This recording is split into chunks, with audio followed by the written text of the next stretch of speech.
Je séchais les cours de sport, je supportais pas l'école, je séchais des cours. Et là, il m'a dit, ouais, non, mais t'as raison. Enfin, t'y arriveras pas. Oh, la claque. La devise, c'est sauver ou périr. C'est pas un mot pour faire beau, hein, c'est une vraie devise. Il faut être prêt à donner ta vie pour quelqu'un que tu ne connais pas, en un claquement de doigts. Bienvenue à vous tous. Bienvenue sur Louvin.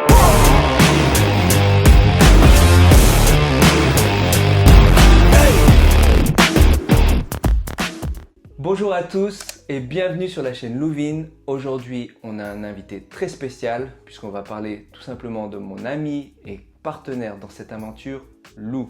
Ce que vous allez entendre aujourd'hui, c'est pas simplement une histoire d'investissement. On va parler d'un homme qui, après 22 ans de service aux pompiers de Paris, remet tout à plat pour partir à l'autre bout du monde en quête de liberté, de sens et d'équilibre. Je le connais moi-même super bien et pourtant je suis sûr que moi-même aujourd'hui, je vais découvrir de nouvelles choses sur lui.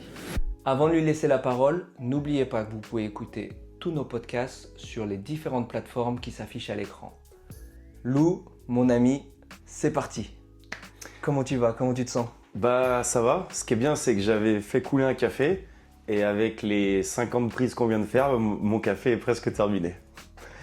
Du coup, quand même, pour ceux qui ne te connaissent pas, raconte-nous un petit peu, on va commencer dans le vif du sujet. Qui es-tu? On t'appelle Lou, mais qui es-tu? C'est qui Lou? Parce que Lou, c'est pas mon vrai prénom.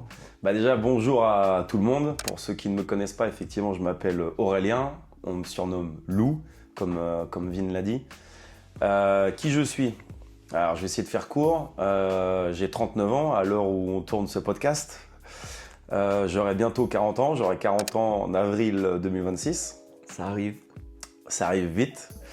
Je suis pompier de Paris depuis l'âge de 18 ans. Donc effectivement, j'arrive bientôt à 22 ans de carrière chez cette prestigieuse et belle unité qui est la BSPP. 22 ans. Pour ceux qui ne nous connaissent pas, 22 ans, enfin pour d'ailleurs beaucoup de gens, 22 ans, c'est au jour d'aujourd'hui dans une carrière, c'est énorme. À titre comparatif, en général, moi je fais 6 mois, 1 an quelque part. Mais, et c'est beaucoup.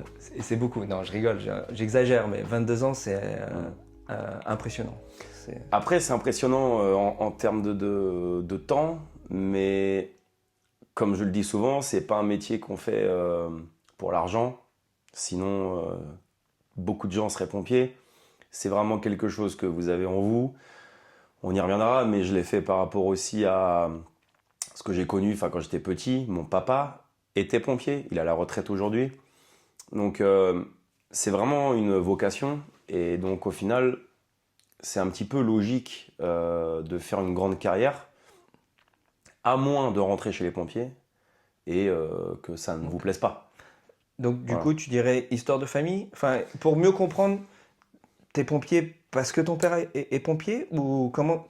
Raconte-nous un petit peu comment t'en es arrivé là en fait. En fait, j'étais quelqu'un, étant très jeune, avec de gros problèmes de discipline. J'étais clairement un cancre, j'arrêtais pas de faire des conneries à l'école, je travaillais pas, je ne supportais pas le sport. Je me souviens d'une phrase que je disais à mon père: je ne comprends pas les gens qui courent après rien en fait. Je voyais ça comme des débiles qui courent autour d'un stade, je disais mais ils sont juste teubés, ces gens-là. Donc je séchais les cours de sport, je supportais pas l'école, je séchais des cours, enfin voilà. Okay. Pire enfant possible. Et donc je ne savais pas quoi faire de ma vie. À un moment donné dans ma vie, j'ai voulu être vétérinaire, parce que je suis vraiment très proche des animaux, j'adore les animaux. Et je me suis rendu compte qu'il fallait faire des études de dingo pour être vétérinaire.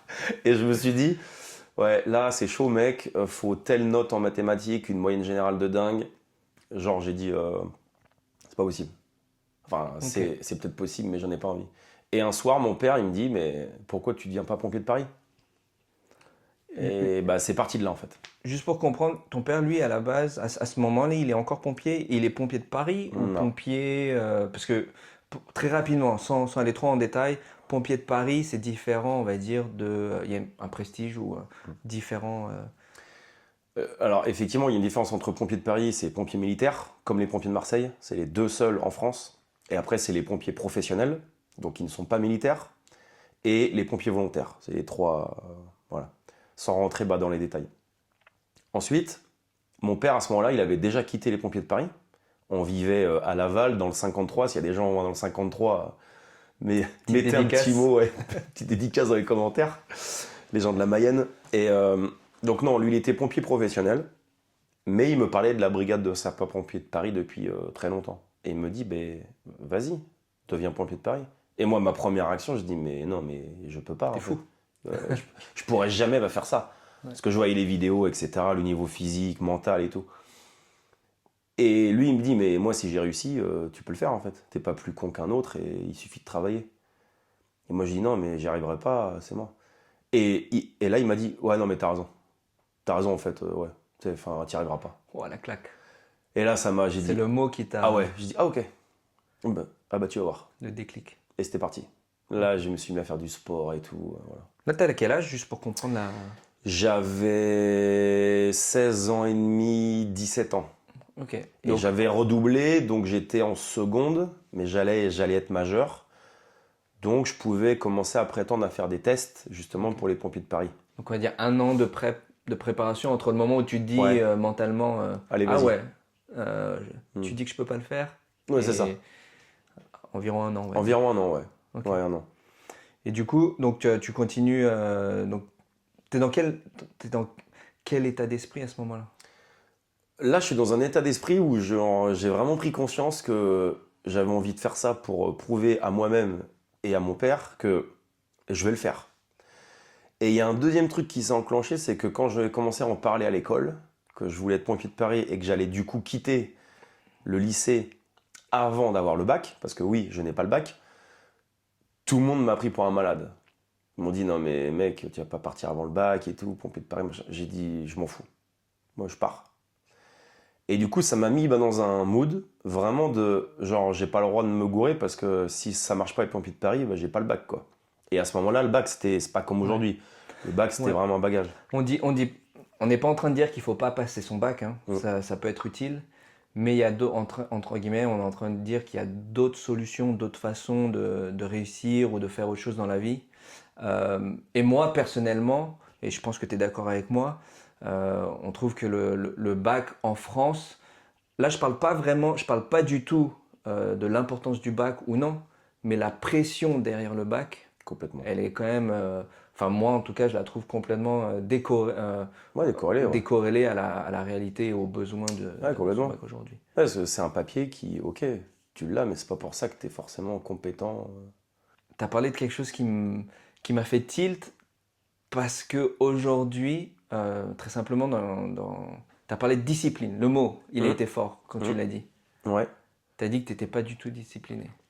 Pourtant, on est quand même une chaîne où on va parler d'éducation financière.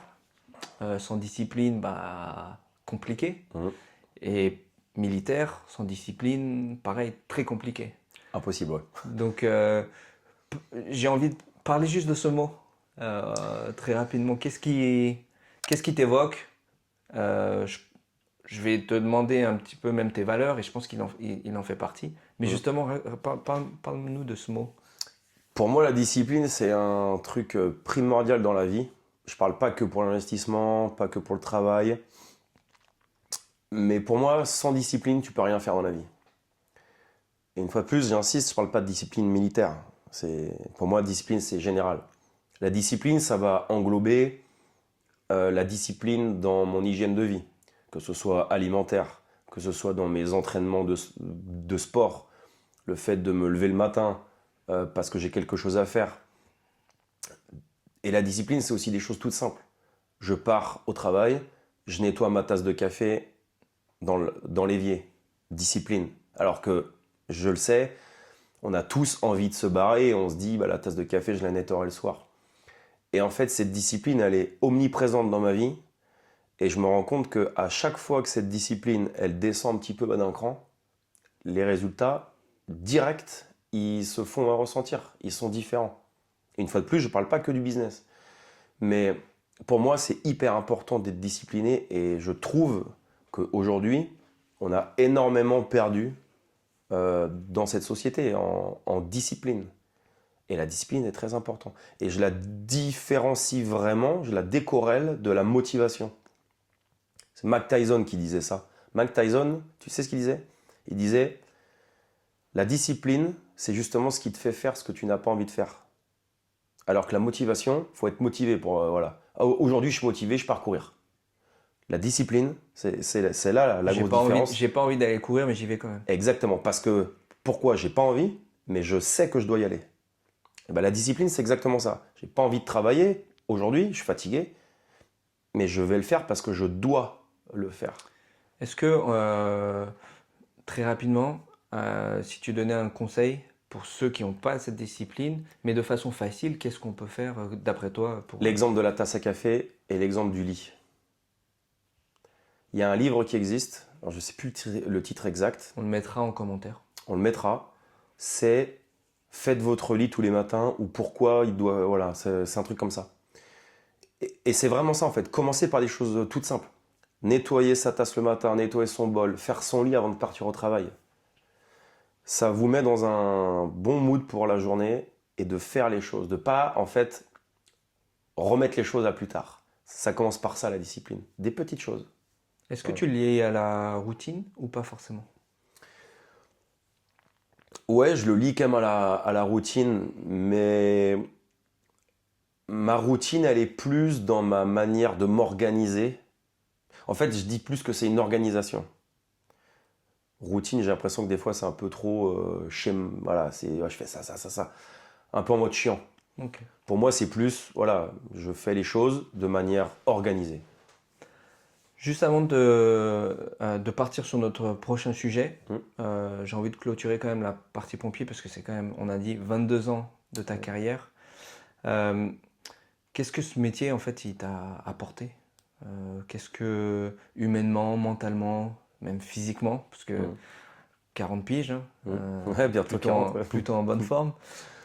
Donc voilà, qu'est-ce que ça t'a apporté si tu devais... C'est impossible de résumer 22 ans de carrière en 2 minutes, mais là, qu'est-ce qui te passe à l'esprit si je te parle de... Bah déjà, ce que les pompiers de Paris ils m'ont appris, c'est le fait de me débrouiller seul. Quand tu arrives à 18 ans, j'ai une image en tête, et qu'on te dit tu dois faire à manger aujourd'hui, on est 120, tu nous fais à manger. Le repas, c'est roast beef, frites, machin. T'as jamais fait un roast beef de ta life, et que t'appelles ta mère et qu'elle répond pas, et que tu vas sur ton téléphone et que tu vas sur le site Marmiton et que tu regardes comment faire un roast beef pour 120 personnes, et que tu as 120 pompiers de Paris qui ont un couteau qui disent mon gars, si c'est dégueulasse, on va te défoncer, bah t'apprends à te démerder, tu vois. Donc ça, la première chose, t'apprends à te démerder. Ça m'a enseigné la rigueur, donc je lis à la discipline. Ça m'a aussi enseigné des valeurs humaines, la fraternité, la camaraderie, le fait on laisse personne derrière, qui soit faible, plus faible que nous, qui soit blessé, qui soit en galère. Et parce que forcément, en 22 ans, j'ai vu plein de choses. J'ai vu des potes à moi partir, j'ai vu des potes à moi en galère, qui étaient pourtant très forts mentalement et physiquement. Mais les choses de la vie ont fait que ça les a un peu Quand tu dis partir, détruits. tu dis... Des décès et aussi partir qui ont quitté l'institution pour des dépressions, des choses comme ça. Et bah, ça t'enseigne aussi à être humble vis-à-vis des autres. Parce que tu t'aperçois que, ouais, dans la tête des gens, le pompier de Paris, il est très fort et tout. Oui, c'est l'image qu'on renvoie parce que lorsque tu arrives chez les gens, tu dois. Enfin, t'es là pour les sauver. Mais tu restes un homme et bah, t'as tes galères aussi quand tu rentres chez toi et que tu poses ta tenue, en fait. Donc ça t'apprend à être très humble et de te dire oui, dans ma tenue, je suis très fort, mais t'as quand même des moments de galère et je suis pas un super-héros, en fait. Est-ce que, je rebondis sur ce que tu viens de dire. Je me demande toujours, est-ce que tu as trouvé peut-être cette question un peu bizarre, mais enfin en tout cas ma conclusion, mais est-ce que bon, tu vois la mort souvent, je ne sais pas si c'est au quotidien, mais hebdomadaire, j'imagine. Quasiment tous les jours, ouais. On s'habitue à ça? Ou enfin, ouais, est-ce que ça devient une normalité ou comment? Alors là, je vais parler pour moi parce que chaque personne est différente. Je pense que chaque pompier a un rapport avec la mort différent. Mais moi, personnellement, oui, Je m'y suis habitué, ouais. Je m'y suis habitué, mais jusqu'à un certain... En fait, j'y mets différentes formes. Il y a la mort avec les adultes et les personnes âgées. Clairement, ça va peut-être choquer des gens, mais je m'y suis totalement habitué. C'est-à-dire que je vois un mort aujourd'hui, ça ne me fait absolument rien. Vraiment. Je parle pas du côté ça me fait chier, enfin pour la famille et tout, hein, c'est pas ça que je dis. Je parle juste le choc de voir quelqu'un, ça ne me fait plus rien. Le côté sentimental de l'annonce à la famille, bien évidemment il est toujours horrible. Mais ça me fait plus rien, le côté du choc. Par contre, des morts particulières, lors d'incendies, des gens qui sautent, etc., ça c'est différent. C'est pas une mort entre, on va dire conventionnelle, un décès suite à une crise cardiaque. Voilà. Donc ça me choque. Et le pire truc, bien sûr, c'est les enfants. Ça, les enfants, je m'y suis Ça jamais... oui, et je pense que n'importe qui aurait le même discours. Je pense que ça reste très, très choquant, très marquant. Je me rappelle que mon père m'en parlait déjà. Et mon père m'avait dit, tu verras, tu te souviendras toujours des images des rares enfants que tu vas faire sur intervention. Et qui décèdent. Et effectivement, j'ai l'image de chaque enfant. Ou de bébé, de nourrisson. Et c'est incroyable. T'as un exemple justement là, enfin un truc qui t'a marqué plus qu'un autre, un événement qui... Ouais, il y a un nourrisson, je me rappelle, un nourrisson dans une famille. On vient pour un nourrisson qui avait de la fièvre. Et quand j'arrive, en fait, donc moi j'étais le chef d'agré avec mes gars. Et quand on arrive, en fait, le nourrisson, en fait, il bouge plus. Donc on prend le pouls, etc. On s'aperçoit qu'il est en arrêt cardiaque, en fait. Et on se retrouve à faire un massage cardiaque au bébé, devant la famille et tout. Et là, c'est dramatique. Et en plus, on ne le ramène pas, donc décès, etc. La maman en panique, qui m'agrippe le col et qui me dit mais faut sauver mon bébé, machin. C'est des moments, ça c'est des choses que je l'oublierai pas. C'est très très compliqué à gérer. Alors qu'un adulte, c'est différent, c'est différent. Peut-être parce que c'est plus un schéma de vie normal. Mais voilà. Tu parlais des valeurs que ça t'a inculqué.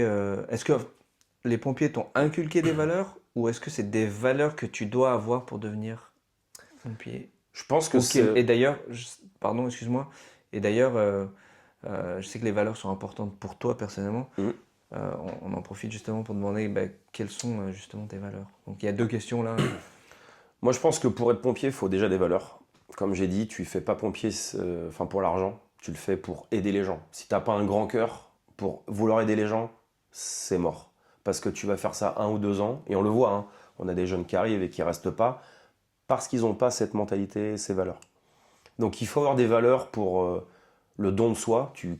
Faut quand même, je veux dire, faut être conscient que tu es prêt à donner ta vie pour sauver des gens que tu ne connais pas. Il faut en être conscient, c'est pas que sur le papier. La devise, c'est sauver ou périr. C'est pas un mot pour faire beau, hein. C'est une vraie devise. Il faut être prêt à donner ta vie pour quelqu'un que tu ne connais pas, en un claquement de doigts. Donc ça, le don de soi, le respect, l'honneur et le courage. C'est les 3 valeurs que je m'applique au quotidien. Respect, honneur, courage. Donc il faut avoir ça en soi, et bien sûr que chez les pompiers, tu vas le redévelopper en fait. Mais il faut déjà l'avoir. Voilà. Ok. Et tu parles justement, donc on va passer au prochain chapitre. On va parler un petit peu plus de... Tu as parlé des pompiers. Tu viens juste de dire justement, on va pas chez les pompiers pour l'argent. Ouais. Est-ce que tu peux dire un petit peu, quand tu dis pour l'argent, tu gagnes combien, ou tu gagnais combien, ou tu as commencé à combien? Ouais. Et justement, qu'est-ce qui t'a... la transition en fait, parce que on sait que tu es parti dans l'investissement, enfin tu as commencé à investir. Pourquoi? Est-ce que c'est lié à ce salaire ou rien à voir? Et parle-nous un peu de... Alors moi, quand je suis rentré chez les pompiers de Paris, c'était en août 2004. 3 août 2004 exactement. Euh, et je gagnais, je me rappelle, 1 350 euros. C'était mon premier salaire. Aujourd'hui, je suis à peu près à 2 850 euros, On mais parle net, net. ce qui est plutôt un bon salaire quand même. C'est plutôt un bon salaire, surtout quand tu le couples au fait que j'ai un logement de fonction par rapport à mon grade. Donc j'ai un logement de fonction sur Paris que je ne paye pas. C'est la préfecture de police qui me loge, puisqu'on est sous l'autorité du préfet de police. Et donc j'ai mes 2 850 euros, j'ai pas de logement payé. J'ai les charges, mais enfin c'est tout. Donc c'est quand même un revenu très Plutôt confortable. Je veux raisonnable. dire, Sur voilà. Paris, sur Paris, surtout, on sait que les loyers Exactement. sont assez élevés. Ouais. Donc voilà, oui, je considère que c'est un très bon revenu. Ok. Et à la base, du coup, quand tu fais cette transition, enfin quand tu t'intéresses à l'investissement, c'est lié à ce salaire à 1350 ou comment En ou pas fait, du tout? alors c'est pas forcément lié à mon salaire, c'est vraiment que j'ai regardé des vidéos à un moment dans ma vie et j'ai vu ces gens qui investissaient, enfin, etc. Et je me suis dit, ouais, c'est quand même cool de faire des revenus en plus de mon travail. Parce qu'en fait, je me rappelle très bien, j'avais fait un calcul très simple. J'ai dit, ok, j'épargne tant par mois sur un livret A. Si je fais ça toute ma vie, combien ça va me donner? Alors c'était cool, j'avais X milliers d'euros, mais c'était pas ouf quoi. Ok. Surtout, je me suis dit, ouais, mais il faut que je fasse ça jusqu'à la fin de ma life. Donc à la base, il y a pas de concept d'intérêt composé, il y a pas Pas du tout. À la base, c'était entre guillemets dans l'épargne. Voilà, moi c'était pour voyager. Je dis, bon, il me faut de l'argent pour voyager. Je suis quelqu'un qui adore le voyage. Et je me suis dit, ok, c'est bien, mais si j'épargne en plus, je prends de l'argent pour voyager. Donc en fait, ça monte, mais j'en reprends toujours. Donc en fait, je cherchais des revenus supplémentaires. Ok. Et tu commences dans quoi? Au tout début, je me suis dit, je vais faire plus de taf. Ok. Donc je dis, je suis pompier, je vais faire d'autres tafs. Sauf que là, je me confronte à un problème, c'est qu'on me dit, ah mais non Coco, t'as pas le droit, t'es pompier de Paris, t'es militaire, donc tu peux pas faire de boulot. Ah, ça c'est problématique, parce que moi je veux juste bosser moi. Ah mais tu peux pas. Les seuls trucs que tu peux faire, c'est du secourisme, etc., des cours de secourisme. Ouais mais je dis, moi ça me fait chier, moi j'ai pas envie de faire ça moi. Ah moi on me dit, bah non, tu peux pas ouvrir de société, tu peux pas machin. Bon, donc là c'était le premier coup dur. Donc je me suis dit, ok, mais l'immobilier, on peut. Oui, l'immobilier, c'est bon. Donc j'ai commencé à vouloir acheter un appartement. Et donc ça, c'était dès que je suis rentré à la brigade. Et là, je remercie très fortement mes parents qui m'ont dit, tu as 18 ans, tu vas acheter ton appartement. Et donc mes parents m'ont fait acheter mon premier appartement à 18 ans. À 18 ans? À 18 ans. T'as combien de... Parce que tu commences tout juste à bosser. Ah ouais, je te dis, j'avais mon premier salaire là. Et du coup, je dis, ok, donc j'avais fait un apport de 4 000 euros, un appartement à 60 000 euros, à Laval, proche de la gare, et je l'achète. Voilà, avec des petites mensualités. Bon, ça passait, c'était des mensualités de 300 euros par mois, sur 25 ans, je crois.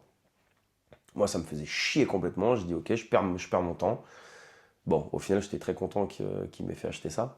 Donc je vous remercie encore, papa, maman. Donc quand même la chance d'avoir cet environnement qui Complet, à ce moment-là. complètement, ouais. Parce que au final, tu mets de l'argent de côté à travers. Ouais. Et il m'enseigne ce côté épargne. Voilà. C'est la seule chose que j'ai eue en tête. Cet achat d'appartement et d'épargner. Ok. Donc en fait, t'enchaînes pas. C'est pas, tu te mets pas, j'achète un appart, j'achète un deuxième. Non. Il y a un trou, on va dire. Moi, dans Un ma laps de tête, temps. c'était cet appart, une fois qu'il est remboursé, j'aurai 380 balles, voire 400 balles tous les mois qui vont tomber à vie. Eh, ça sera très bien, mec. Voilà. Tu l'as toujours cet appart? Je l'ai vendu Tu l'as vendu. Ok. pour en acheter un autre. Pour en acheter un autre. Ok. Récemment ou? Il y a 1 an et demi, 2 ans, à Lyon. Ok. Pourquoi justement? Enfin, Grâce à Johan, je remercie Johan aussi, et à Jérôme aussi. En fait, pour faire plus gros, avec des meilleurs revenus, meilleure rentabilité, parce que là c'est du Airbnb, avant c'était juste de la location longue durée. Et puis j'ai compris qu'il fallait en faire d'autres. Donc ok. voilà. C'était me servir de l'argent de la revente pour en acheter soit plus, soit plus gros. Donc on peut dire que tu es un investisseur IMO? C'est ton investissement de prédilection? Ah, je me C'est ce que tu fais considère... le plus aujourd'hui? Non, je me considère pas du tout comme un investisseur IMO parce que j'ai pas les compétences que j'ai dans d'autres domaines, comme la bourse par exemple, et je suis pas passionné comme je peux l'être pour la bourse. Par contre, j'ai compris que l'immobilier, c'est un socle hyper important et très solide, et en fait, il faut le faire. Il faut le faire parce que c'est vraiment moi, je vois ça comme le rempart autour de ma vie et de mon patrimoine. Demain, j'ai un problème, je le revends. Au pire, je gagne rien, mais j'aurais rien perdu. Voilà, parce que j'ai acheté intelligemment grâce à mes amis. Mais à l'inverse de d'autres actifs. Ok, bah, tu viens de parler de la bourse. Mm. Donc, c'est venu quand? La C'est bourse est venue il y a 5 6 ans. J'ai pareil avec des vidéos à YouTube, des gens je regardais, je me suis formé, j'ai pris des formations.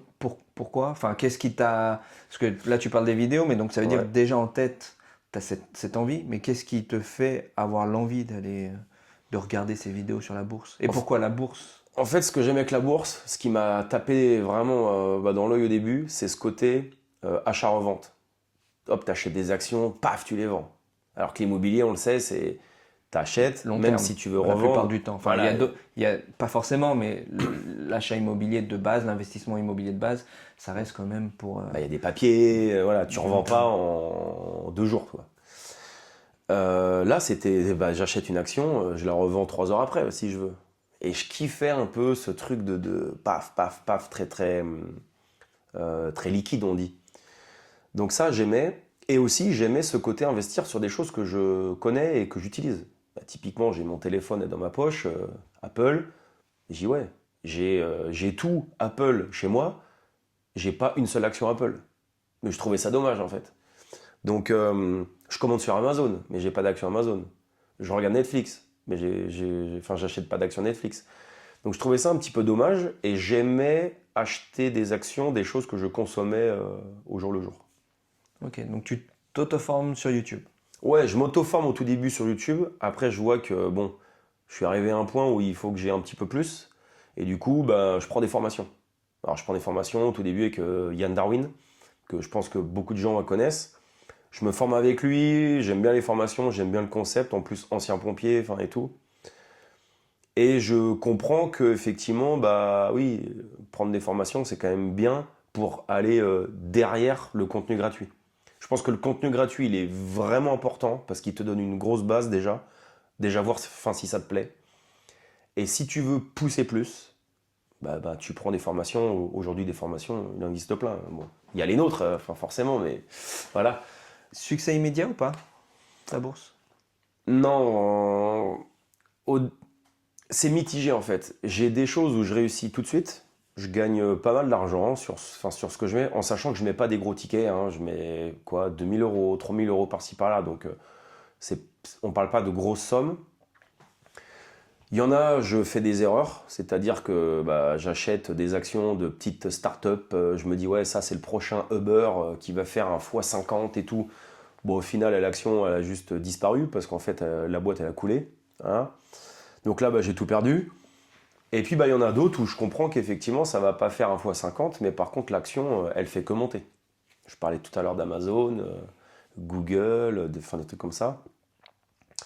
Et ben en fait, c'est ouais, ça prend 10%, 5% tous les ans, tac, tac, tranquillement. Et en fait, bah, je commence à me dire, mais en fait, j'ai juste à attendre. Comme je le faisais sur un plan d'épargne dans ma banque, sauf que là, je fais le double, le triple, voire le 4 fois le taux que je faisais en banque. Et c'est ça qui me plaît, en fait. Voilà. Euh, Au jour d'aujourd'hui, donc on a parlé IMO, on a parlé bourse. C'est quoi à peu près ton patrimoine ou la répartition de ton patrimoine? Aujourd'hui, alors, j'ai de l'immobilier, j'ai de la bourse. Je fais un petit peu de private equity. Alors, private equity, pour ceux qui ne connaissent pas, c'est investir dans des sociétés qui se lancent. Voilà, en gros, un gars qui t'appelle et qui dit, écoute, j'ai un super projet, j'ai besoin d'argent, une chaîne de restaurants qui veut enfin, se lancer, enfin, etc. Donc ça, C'est un j'en... peu investir dans des entreprises qui sont pas cotées en bourse en fait. tout simplement. Donc ça vous permet, ou ça leur permet d'avoir des fonds et ça vous permet de les aider et si vous croyez à l'idée, au business, d'investir dans le projet. Voilà. Je pense notamment, le meilleur exemple, c'est ce que j'ai fait avec Périfiche. Périfiche, qui est une chaîne de burgers de poisson sur Paris, sur Lyon, bientôt à Marseille. Moi, j'ai investi à la base, en fait, avant le premier truc. Donc, c'est très risqué, mais si le concept explose, forcément, tu as des résultats incroyables. Mais c'est vraiment très risqué. Donc, ça, c'est ma plus petite poche. Après, j'ai de la crypto-monnaie aussi, de plus en plus, notamment avec toi, qui m'aide pas mal là-dedans. Et voilà, c'est à peu près tout. Il y a un domaine que j'aimerais développer, mais pour l'instant, j'ai pas le ticket nécessaire, c'est le domaine du luxe. Okay. Les montres, l'art, le vin. Mais c'est des choses où tu peux rentrer avec 1 000 €, mais c'est pas rentable. Voilà.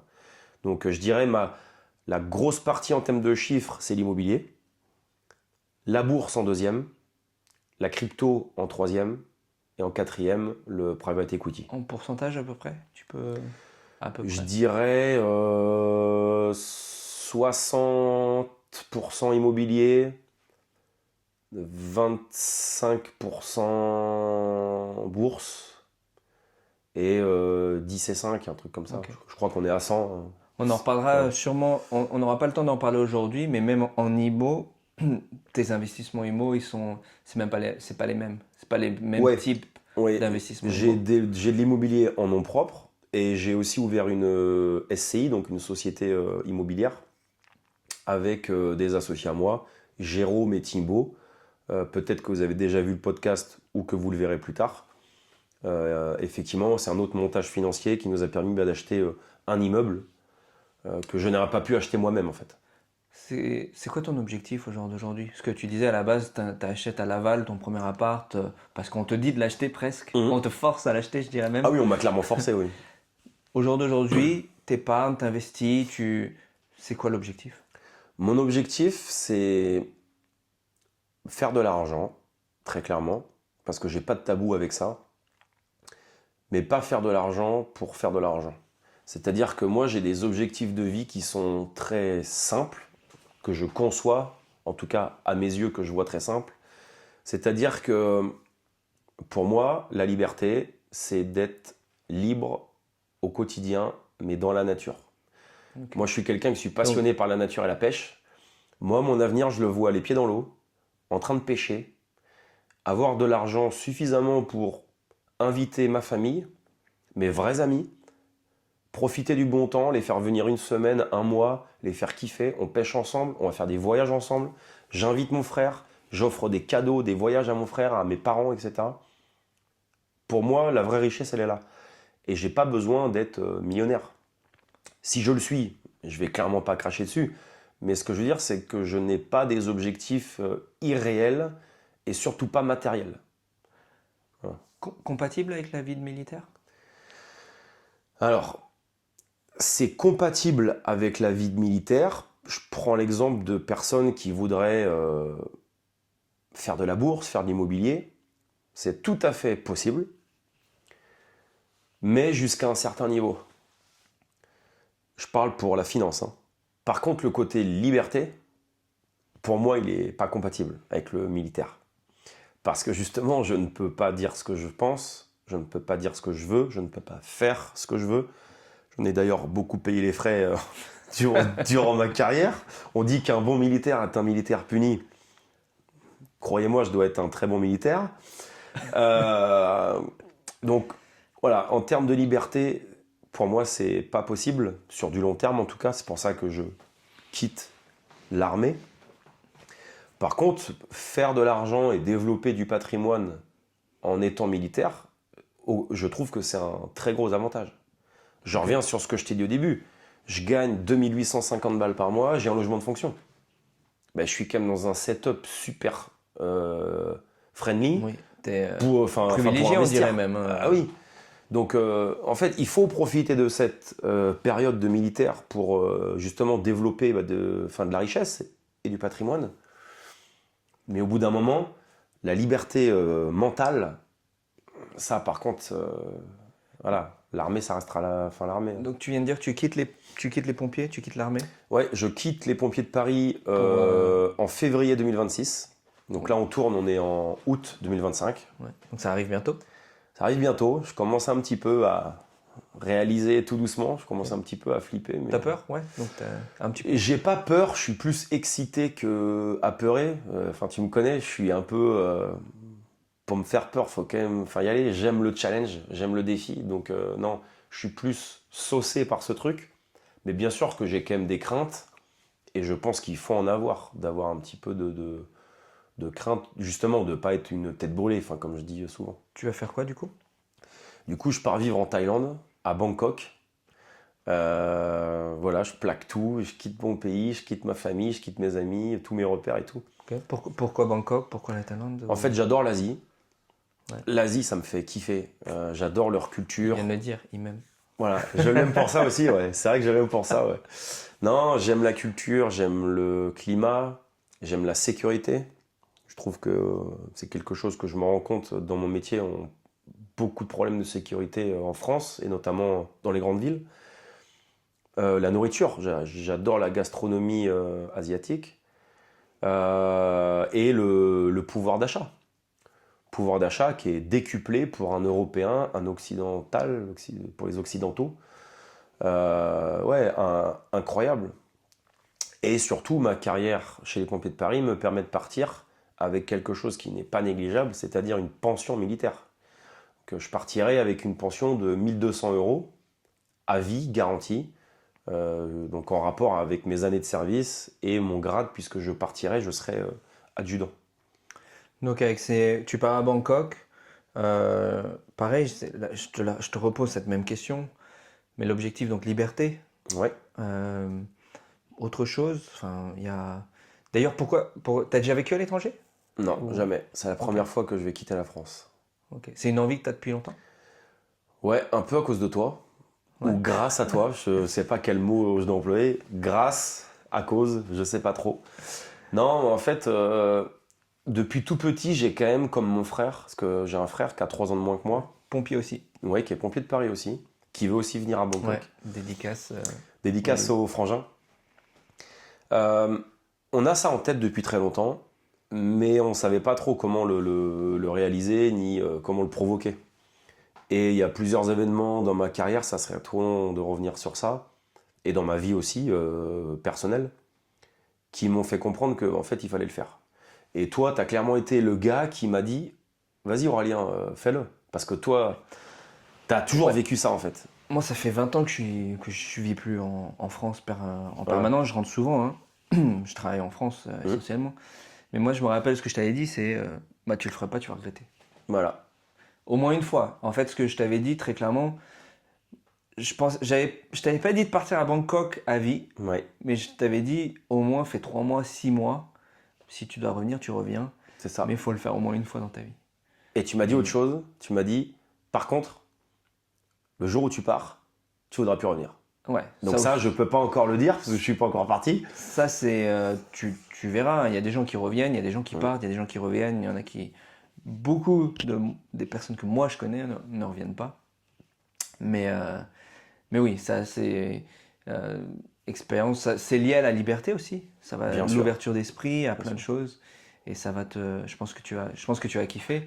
Mais voilà, Bangkok ou ailleurs d'ailleurs. Bien sûr. Et j'ai pas là, je prends Bangkok parce qu'en ce moment c'est ce qui me fait, c'est ce qui me fait kiffer. Mais comme j'ai dit, moi mon but ultime aujourd'hui, c'est plus d'être sur une île avec une villa et je vais pêcher tous les matins. Je fais mon sport sur la plage, tranquille. Voilà. Mais du coup, donc tu as tes 1 200 balles.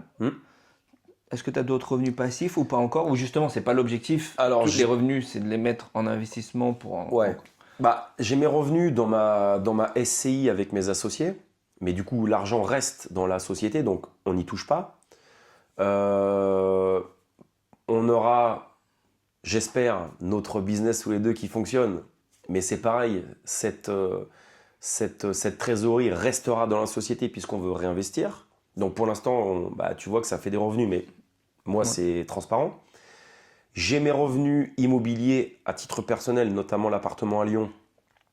Mais pour l'instant, qui remboursent les crédits, machin. Bon, je le considère pas comme une réelle source de revenus supplémentaires, du moins pas aujourd'hui. Par contre, j'ai la bourse et j'ai la crypto-monnaie. Mais c'est des sources de revenus aléatoires.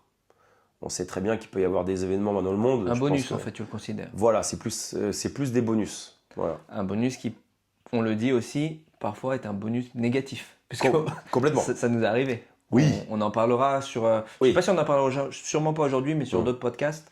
Oui. Mais c'est Très négatif parfois. très négatif. On dort mal. Mais je pense que ça, vous l'avez entendu dans beaucoup de podcasts ou dans beaucoup de conversations.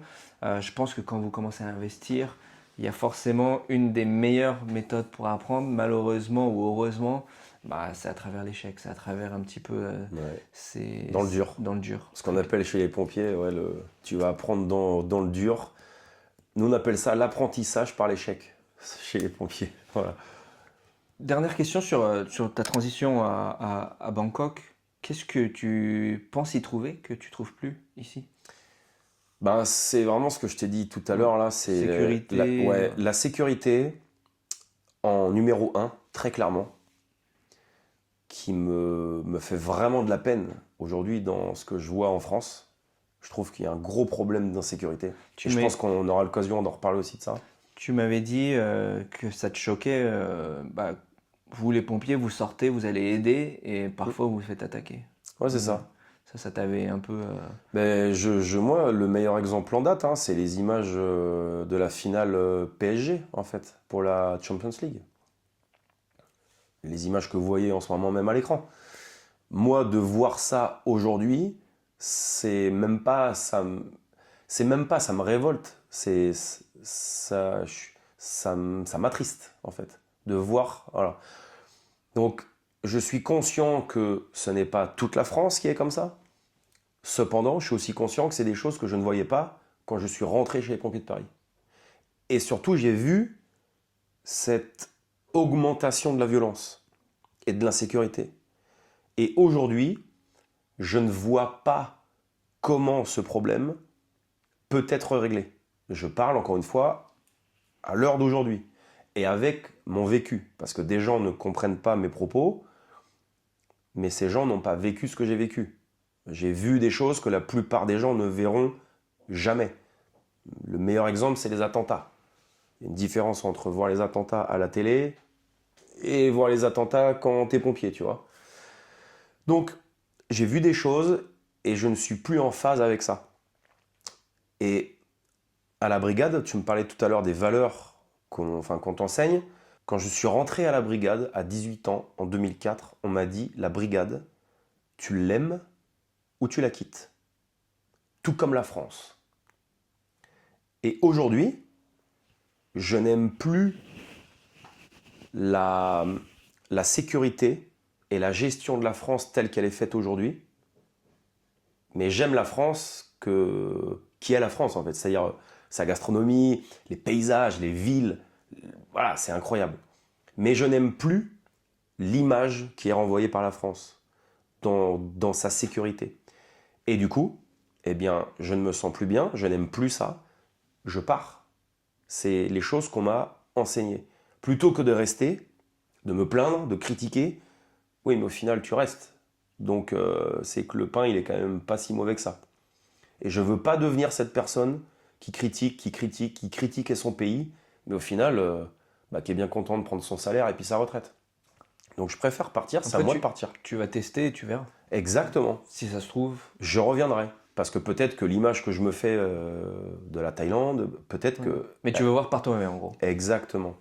Et au moins, je prends mes décisions, j'affirme ce que je pense, et surtout, je fais ce que je dis. Tu viens juste de dire, tu es rentré à la brigade à 18 ans avec une certaine idée et certaines valeurs en tête. Tu dirais quoi à Slou, à 18, qui a 18, 20 piges? Qu'est-ce que je lui dirais si je le revoyais? Je lui dirais, mec, profite encore plus de toutes ces années de caserne. Pourtant, je peux te jurer, mon gars, que j'en ai profité. Mais t'as toujours cette part de toi qui te dit merde, j'aurais dû encore plus en profiter avec les copains.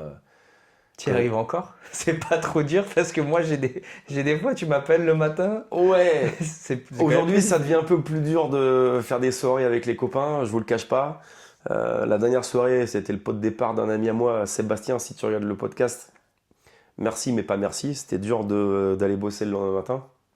Non, mais je parle sur l'aspect humain, encore plus profiter avec mes gars, notamment la période où j'étais responsable d'eux, où j'étais chef. J'ai vraiment surkiffé cette période, mais ça passe très vite. Qu'est-ce que je lui dirais d'autre? Je lui dirais d'investir plus tôt. Parce que c'est dommage en fait. Grâce à mes parents, j'avais acheté mon appartement à 18 ans. Je me dis putain. T'avais presque bien commencé. Enfin, Mais t'as ouais, bien commencé, t'imagines, mais personne fait ça à 18 piges. t'as pas suivi en fait. on va Ouais, dire. et si j'avais fait ça tous les ans, mais mon gars, je serais déjà sur mon île en train de pêcher, mec. C'est pas un regret pourtant. Pour autant. Non, parce que c'est ce qu'on disait avec Jérôme, donc qui est mon associé. C'est que c'est aussi ce qui m'a bâti, ce qui a fait qu'aujourd'hui, je suis qui je suis et je suis comme ça. Et c'est aussi cette expérience qui me permet de dire aux jeunes qui rentrent chez les pompiers aujourd'hui, de leur dire, les gars, par pitié, écoutez-moi, parce que j'ai fait des erreurs. Et je pense que cette expérience, elle se bâtit justement avec des erreurs. Comme je dis souvent, on en parlait hier soir, je mangeais avec Jérôme, on disait, quelqu'un qui te donne des conseils, mais qui te dit, mais moi j'ai jamais fait d'erreur, c'est pas des conseils. On n'essaie pas d'être donneur de leçons, Voilà. mais on le dit vraiment sincèrement du fond du cœur. Le cœur il est de ce côté-là. Ouais. Si vous pouvez, investissez le plus tôt possible. On vous le répétera tout le temps, même si c'est 20 euros. En fait, vous pouvez pas nous dire, il y a des cas exceptionnels, il y a des cas d'exception, mais vous pouvez pas nous dire que 20 euros par mois, 10 euros, 100 euros selon, c'est pas possible. Moi personnellement, j'y crois pas. Je sais qu'il y a certains cas exceptionnels, mais dans la plupart du cas, 20 vous pouvez euros, le tout le monde faire. les a. Et Et les gens pensent que 20 euros, oui, mais 20 euros, je vais rien faire. Oui, si tu t'y mets à 45 ans et que tu mets 20 euros pendant 5 ans, ça va être dur. Maintenant, je reprends l'exemple d'un jeune qui rentre à 18, 19, 20 ans, qui met 50 balles tous les mois sur toutes les choses qu'on peut expliquer sur la chaîne, que ce soit sur YouTube, sur Instagram, sur nos réseaux, ou dans nos formations. 50 euros, c'est pas beaucoup si le jeune il fait ça. Et là, je reviens sur la discipline. Qu'est-ce qui va faire la différence? C'est ce jeune qui met ses 50 euros, mais pendant 25 piges, versus l'autre qui n'est pas discipliné, qui est juste motivé parce qu'il vient de voir ma vidéo ou notre podcast, et puis qui va faire ça 1 an. Voilà. C'est là en fait la différence. L'autre, il est discipliné, il a respecté comme un robot pendant 25 ans. Et lui, il aura gagné. c'est dur de voir si loin aussi. Ouais, Ça, c'est très dur. C'est une Et c'est vérité pour aussi. ça, ouais. Mais c'est pour ça qu'il faut essayer de s'inspirer de gens comme nous, on a pu être inspirés par d'autres personnes, mais trouver des gens qui vous inspirent de par leurs valeurs, leur parcours, leur histoire, peu importe, leur patrimoine. Trouvez un truc. On a tous des gens qui nous inspirent. Tu vois, quand je suis rentré chez les pompiers, il y avait 2 personnes, vraiment, où je me disais, oh, putain, un jour j'ai envie d'être comme eux. Et je pense qu'on a tous connu ça dans, voilà. Et ben, moi, ces gens-là, ils m'ont tiré vers le haut. Je vais leur dire, hein, c'est Fabrice, qui était caporal-chef à Chaligny, et Sébastien, voilà, notre chouk, voilà, qui était chef de garde. Et c'était des exemples pour moi et qui le sont toujours aujourd'hui. Et merci à eux parce que c'est vraiment des goals pour moi. Je disais, un jour, ouah, si je suis comme lui, j'ai réussi, quoi. Et c'est ça qu'il faut trouver en fait dans l'investissement et dans la vie. Voilà. Nous, nous deux, on peut le dire très clairement, hein, l'investissement, il y a un objectif derrière, on en a parlé aujourd'hui. Si on devait le résumer, c'est liberté. La liberté. C'est Ouais. la liberté. Donc, en fait, si vous avez un objectif, on a tous un objectif caché ou quelque part, c'est pas forcément pour vous la liberté, mais pour nous, on a défini un peu. Voilà, c'est pour ça qu'on vous donne ce conseil, hein, très clairement.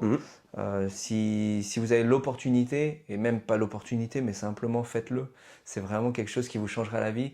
Et si vous regardez cette vidéo, ça serait super marrant de commenter si vous le faites déjà, mais aussi même de revenir plus tard, juste de nous dire est-ce que vraiment c'était un conseil qui... je pense que une chose que t'es formateur à la BSPP, Ouais. moi j'ai eu mes équipes dans mon boulot. Non, donc avec l'âge, on prend vraiment un plaisir différent à former, à aider, à partager nos expériences. Et si on peut aider quelque part, ça sera un grand plaisir. Moi, je me dis que j'ai aidé les gens pour leur sauver la vie de la plus pure des manières. Bah, aujourd'hui, j'ai envie d'aider les gens, non pas en risquant ma vie, mais en leur faisant partager mon expérience, mes réussites, mais aussi mes échecs.